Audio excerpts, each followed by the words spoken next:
Hello Minglava Big Six Soccer and Sport Channel ကနေတင်တို့ကိုရွေးဆိုကြိုဆိုပါတယ်ကျွန်တော်ဒီနှစ်မှာ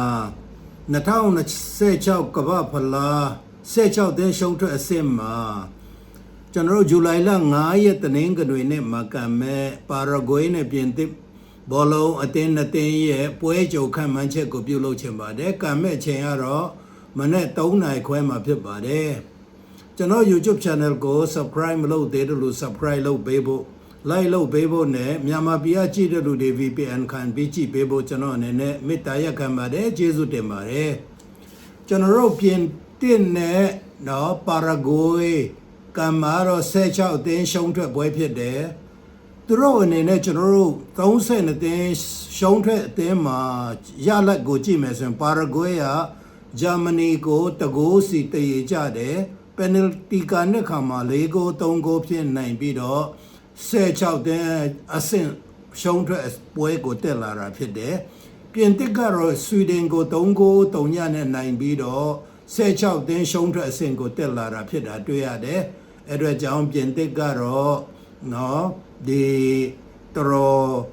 အရေးချင်းကောင်းနဲ့တက်လာတာတွေ့ရတယ်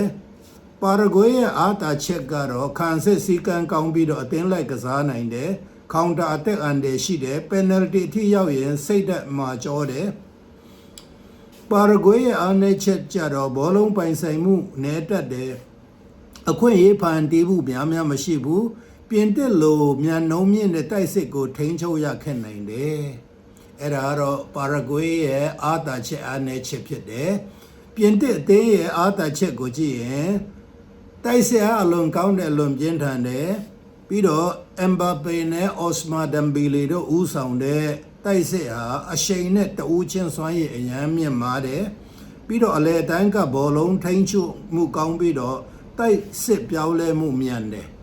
ပြင်သစ်မှာအားနည်းချက်ကတော့တိုက်စစ်တဲ့ချိန်မှာနောက်ခံနေရာလွတ်နိုင်တယ်ပါရဂွေးကတို့နှစ်ဆိုင်စွာခံစစ်စင်းကစားတဲ့အသင်းကိုအစပိုင်းမှာဖောက်ထွင်းရန်ခက်ခဲနိုင်တာတွေ့ရတယ်ခန့်မှန်းပွဲထွက်စရင်ကြည့်မယ်ဆိုရင်ဒါတော့ခန့်မှန်းပဲကျွန်တော်ကမ္ဘာဖလားကြတော့ကျွန်တော်တို့ဒီ Premier League တို့ club တင်းတွေနဲ့မတူဘဲနဲ့ဒီ line up တွေကတော့နော်ကြိုတင်ပြီးတော့ဒီမထွက်ထားတာတွေ့ရတယ်ခန့်မှန်းပဲဖြစ်တယ်ပါရဂွေးက 4-4-2 နဲ့ကစားတယ်ဂိုးကတော့ Orlando Gale ဖြစ်တယ်နောက်တန်း၄ယောက်ကတော့ Joan Espinola ရဲ့ Fabian Balbuena ရဲ့Jose Canali ရဲ့ Omar Eldariti တို့ဖြစ်တယ်အလဲတန်းမှာကြတော့၄ယောက်ဟာ Ramon Sosa ရဲ့ Andres Cubas နဲ့ Damian Bordadilla ရဲ့ Richard Sanchez တို့ဖြစ်တယ်ရှစ်တန်း၂ယောက်ကြတော့ Julio Enciso နဲ့ Gabriel Avalos တို့ဖြစ်တယ်ပြင်သစ်ရဲ့တော့ဒီပွဲထွက်လူစင်ခန့်မှန်းတော့ပြင်သစ်ကတော့ပြီးခဲ့တဲ့ပွဲတွေမှာ4-3-3နဲ့ကစားတယ်ဂိုးကတော့ Mike McNan ဖြစ်တယ်နောက်တန်း၄ယောက်ကတော့ Julie County Dayot Upamecano ရဲ့ William Saliba နဲ့ Theo Hernandez တို့ဖြစ်တယ်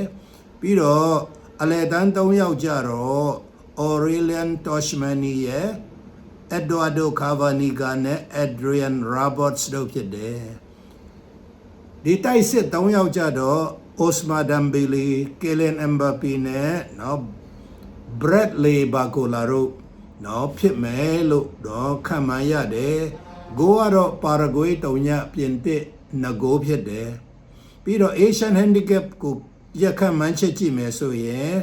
-1 အနည်းဆုံး2ဂိုးဖြစ်အနိုင်ရမှနော်လောင်းတဲ့လူကနိုင်မယ်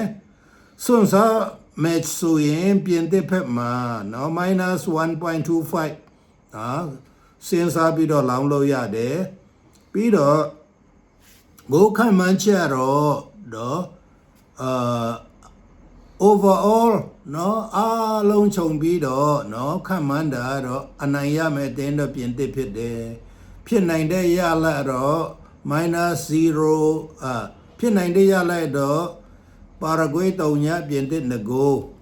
နော်အာရှဟန်ဒီကပ်ကတော့ပြင်သစ်နော် -1 ဆိုတာတော့အနည်းဆုံး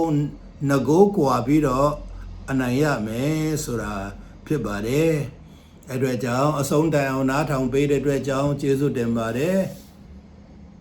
နားထောင်ပေးတော်သူများကိုဤချမ်းသာခြင်းစိတ်ဤချမ်းသာခြင်းနဲ့စီးပွားလတ်လာဘတိုးတက်ကြီးပွားအောင်မြင်နိုင်ပါစေလို့ကျွန်တော်အနေနဲ့ဆုတောင်းမေတ္တာပို့ပေးလိုက်ပါတယ်ကျေးဇူးတင်ပါတယ်